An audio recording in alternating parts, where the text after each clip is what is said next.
আসসালামু আলাইকুম। এখন শুনবেন সংবাদ শিরোনাম। ধর্মীয় ভাব গাম্ভীর্যে সারা বিশ্বে উদযাপিত হচ্ছে ঈদুল আজহা। ত্যাগের মহিমা ও আল্লাহর সন্তুষ্টি লাভের আশায় পশু কোরবানি করছেন মুসলিমরা। মুজদালিফা থেকে ফিরে আজ শয়তানকে পাথর নিক্ষেপ করছেন হাজিরা। আল্লাহর সন্তুষ্টি লাভের আশায় পশু কোরবানি দিচ্ছেন তারা, করবেন মাথা মুন্ডন। ইরানে হামলার জন্য লক্ষ্যবস্তু তালিকা তৈরি করছে যুক্তরাষ্ট্র। আবারও যুদ্ধ শুরু করলে ওয়াশিংটনকে দাঁত ভাঙা জবাব দেওয়ার হুঁশিয়ারি দিয়েছে তেহরান। আগুনে সর্বস্ব হারিয়ে দিশেহারা মিরপুরের কালশি বস্তির বাসিন্দারা ঘুরে দাঁড়াতে চান সরকারি সহায়তা। আটক ব্যক্তিকে জিজ্ঞাসাবাদ করে কারণ উদ্ঘাটনের দাবি। এতক্ষণ শুনছিলেন সংবাদ শিরোনাম, এবার বিস্তারিত। মধ্যপ্রাচ্য সহ বিশ্বের বেশিরভাগ দেশে আজ উদযাপিত হচ্ছে পবিত্র ঈদুল আজহা। ত্যাগের মহিমায় দিনটি পালন করছেন ধর্মপ্রাণ মুসলমানরা। সকালে ঈদ জামাতের পর আল্লাহর সন্তুষ্টি লাভের আশায় পশু কোরবানি দেন মুসল্লিরা। মুসলিমদের অন্যতম প্রধান এই ধর্মীয় উৎসবে শুভেচ্ছা জানিয়েছেন বিভিন্ন দেশের রাষ্ট্র ও সরকার প্রধান। পবিত্র আল-আকসায় ঈদের জামাতে মুসল্লিদের ঢল। আল্লাহর কাছে বিশ্ব শান্তি আর মুসলিম উম্মার সমৃদ্ধি কামনা। বিশ্বের সবচেয়ে বড় মুসলিম দেশ ইন্দোনেশিয়ার জাকার্তায় আল আজহার মসজিদে অনুষ্ঠিত হয় ঈদের প্রধান জামাত। আমরা কেবল প্রার্থনা করতে পারি মুসলিম বিশ্বের ঐক্য আর শান্তির জন্য। আমরা আর যুদ্ধ চাই না। মুসলিম হিসেবে আমার বিশ্বাস যে পরিস্থিতি ভালো হবে। জানি না ইরান ও গাজার মানুষ আমাদের মতো উদযাপন করতে পারছে কিনা। আমরা চাই সমগ্র মুসলিম বিশ্বে শান্তি ও নিরাপত্তা নিশ্চিত হোক। ত্যাগের মহিমায় ঈদুল আজহা উদযাপিত হচ্ছে সৌদি আরব, কাতার, কুয়েত, ওমান, সংযুক্ত আরব আমিরাত, তুরস্ক ও মিশরেও। শিয়া প্রধান দেশ ইরানে ঈদের প্রধান জামাত হয় রাজধানী তেহরানে। যুদ্ধবিধ্বস্ত সিরিয়া, ইরাক, লেবাননেও ঈদের জামাতে দেখা যায় ধর্মপ্রাণ মুসলমানদের ঢল। নামাজের পর আল্লাহর সন্তুষ্টি আশায় পশু কোরবানি দেন মুসল্লিরা। মাংস বিতরণ করেন দরিদ্রদের মাঝে। মধ্যপ্রাচ্যের সাথে মিলিয়ে পাকিস্তানেও ঈদুল আজহা পালিত হচ্ছে আজ। জামাতে ঈদের নামাজ আদায়ের পর পশু কোরবানি দেন মুসল্লিরা। আল্লাহর প্রতি শুকরিয়া, তিনি আমাদের কোরবানির তৌফিক দিয়েছেন। যারা কোরবানি দিচ্ছেন সবার প্রতি আহ্বান, গরিবদের প্রাপ্য অংশ তাদের দিন। সমগ্র ভারতে না হলেও জম্মু কাশ্মীরে পালিত হচ্ছে ঈদুল আজহা। শ্রীনগরের গ্র্যান্ড মসজিদে বড় জামাতের অনুমতি দেয়া হয়নি, তবে বিভিন্ন মসজিদ ও ঈদগাহে ছিল উপচে পড়া ভিড়। ঈদুল আজহা কেবল পশু কোরবানির জন্য নয়, বরং প্রকৃত ত্যাগের শিক্ষা হলো আমাদের খারাপ আকাঙ্ক্ষা ও স্বার্থপরতা ত্যাগ করা, অহংকার দূর করা।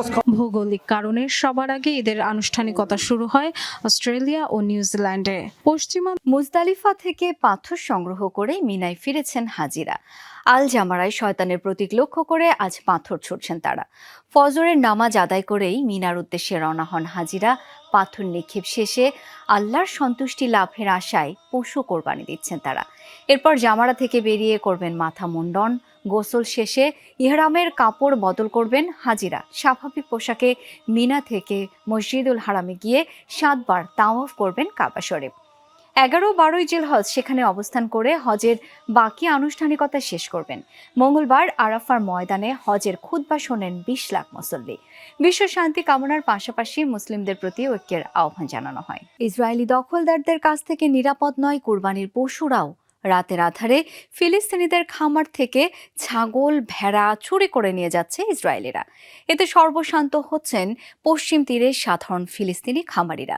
চলতি বছর ফিলিস্তিনিদের 4000-এরও বেশি পশু চুরি করেছে দখলদাররা, যার বাজার মূল্য $50 লাখ বেশি। রাতের আধারে চুরি করে নিয়ে যাওয়া হচ্ছে ভেড়ার পাল। সিসি ক্যামেরায় ধরা পড়া এই দৃশ্য ফিলিস্তিনের পশ্চিম তীরের। অসহায় ফিলিস্তিনিদের খামার থেকে এসব পশু চুরি করে নিয়ে যাচ্ছে অবৈধভাবে বসতি গড়া দখলদার ইসরায়েলিরা। সকালে শূন্য খোয়ার দেখে চোখের পানি ধরে রাখতে পারেননি ফিলিস্তিনি বাসিন্দা সামিহা রাশিদ। কোরবানির এই মৌসুমে ভেড়া বিক্রি করে আমাদের সারা বছরের রুজি হতো। এখন আমাদের নিজেদের কোরবানি দেওয়ার মতো কিছু নেই। বাজারে বেচে দুটো পয়সা আয় করার মতো একটা ছাগল ভেড়াও অবশিষ্ট নেই। পরিকল্পিতভাবেই চলছে ফিলিস্তিনিদের গবাদি পশু চুরি। চলতি বছরেই প্রায় 4000-এরও বেশি গবাদি পশু চুরি করেছে এই ইসরায়েলি দখলদারেরা, যার ফলে খামারিদের আর্থিক ক্ষতি ছাড়িয়েছে $50 লাখ বেশি। আমরা এখন যা দেখছি তা কেবল গবাদি পশু চুরির কোনো সাধারণ সংখ্যাগত হিসাব নয়, বরং এটি ফিলিস্তিনিদের উচ্ছেদ করার একটি সুনির্দিষ্ট নীলনকশা। খামারিদের অর্থনৈতিকভাবে পঙ্গু করাই এর মূল লক্ষ্য, যাতে তারা এই উর্বর ভূমি ছেড়ে যেতে বাধ্য হয়। শুধু গবাদি পশু চুরিই নয়, ফিলিস্তিনি শিশুদের মুখে পেপার স্প্রে মারা, ঘরবাড়িতে আগুন দেওয়া এখন নিত্যদিনের ঘটনায় রূপ নিয়েছে। গাজায় যুদ্ধ শুরুর পর থেকে অধিকৃত পশ্চিম তীরে ফিলিস্তিনিদের উপর ইহুদি দখলদারদের এই অত্যাচার এখন রূপ নিয়েছে প্রকাশ্য ইহুদি সন্ত্রাসে। ইরানের দক্ষিণাঞ্চল ও হরমুজকে কেন্দ্র করে ফের মার্কিন হামলা জটিল করে তুলেছে শান্তি আলোচনার পরিস্থিতি। এবার পুনরায় যুদ্ধ শুরু করলে ওয়াশিংটনকে দাঁত ভাঙা জবাব দেওয়ার হুঁশিয়ারি দিয়েছে তেহরান। এবার সংঘাত শুরু হলে তা আঞ্চলিক সীমানা ছাড়িয়ে যাবে এমন হুঁশিয়ারি দিয়েছে তেহরান। অন্যদিকে ইরানে হামলার জন্য বিভিন্ন লক্ষ্যবস্তুর একটি তালিকা তৈরি করছে মার্কিন যুদ্ধ মন্ত্রণালয়। সোমবার ইরানের দক্ষিণাঞ্চলে হামলা চালায় মার্কিন বাহিনী। এ ঘটনার পর স্বাভাবিকভাবে অনিশ্চিত হয়ে পড়েছে ইরান যুক্তরাষ্ট্র শান্তি আলোচনা। এ অবস্থায় পুনরায় যুদ্ধ শুরু করলে ওয়াশিংটনকে দাঁত ভাঙা জবাব দেওয়ার হুঁশিয়ারি দিয়েছে তেহরান, যা ছাড়িয়ে যাবে আঞ্চলিক সীমানা। বিপ্লবী গার্ড বাহিনী IRGCর বরাতে এই তথ্য জানিয়েছে ইরানের রাষ্ট্রীয় গণমাধ্যম ফার্স নিউজ। ভয় আর দীর্ঘশ্বাস। নদীর পানিতে নামার আগেই চাঁদা দিতে হয় কমপক্ষে 3টি বাহিনীকে, না দিলে অপহরণ, নির্যাতন, এমনকি মৃত্যুর ভয়ও আছে। জলে কুমির, ডাঙ্গায় বাঘ, এই বাস্তবতা সঙ্গী করেই জীবিকার খোঁজে বনে যান বনজীবীরা। কিন্তু বাঘ কুমিরের চেয়েও বড় আতঙ্ক এখন বনদস্যু। স্থানীয়দের ভাষ্য, দস্যুদের হাতে পড়লে বিকাশ খরচ সহ একজনের মুক্তিপণ গুনতে হয় 20,400 টাকা। মুক্তিপণ না দেওয়ার খেসারত বয়ে বেড়াচ্ছেন হান্নান সর্দার। তার পায়ে গুলি করে বনের মধ্যেই ফেলে রেখে যায় দস্যুরা। পরবর্তীতে হান্নান সর্দারের একটি পা হাঁটুর নিচ থেকে কেটে বাদ দিতে হয়েছে। অনুসন্ধানে জানা গেছে বর্তমানে সুন্দরবনে 8-10টির বেশি বনদস্যু বাহিনী রয়েছে। এর মধ্যে অন্তত 3টিতে 25 জনেরও বেশি সদস্য রয়েছেন মহেশ্বরীপুর গ্রামের যুবকরা। দুর্ধর্ষ দুলাভাই বাহিনীর প্রধান Rabiul Islam, second in command Afzal Hossain সহ 18 সদস্যের 16 জনই এই গ্রামের। বড় জাহাঙ্গীর বাহিনীতে আছেন আরো অন্তত 4 জন। এই গ্রামেরই আলামিন নামের একজন নিজের নামে আরেকটি বাহিনী গড়ে তুললেও তিনি নিখোঁজ হওয়ার পর বাহিনীর সদস্যরা ছড়িয়ে পড়েন অন্য বাহিনীতে। গ্রামবাসীর অভিযোগ, বনদস্যুদের অবস্থান, চলাচল, এমনকি কারা তাদের সহযোগিতা করছে, এসব তথ্য আইনশৃঙ্খলা বাহিনীর জানা, কিন্তু প্রতিকার নেই।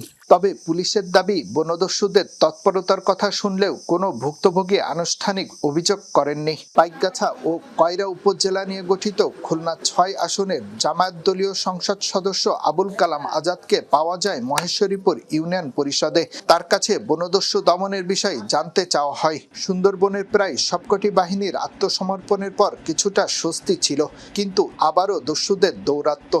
কবে মুক্তি মিলবে প্রশ্ন এখানকার মানুষের। টাঙ্গাইলের সড়ক দুর্ঘটনায় নিহতদের মরদেহ নওগাঁয় গ্রামের বাড়িতে পৌঁছেছে।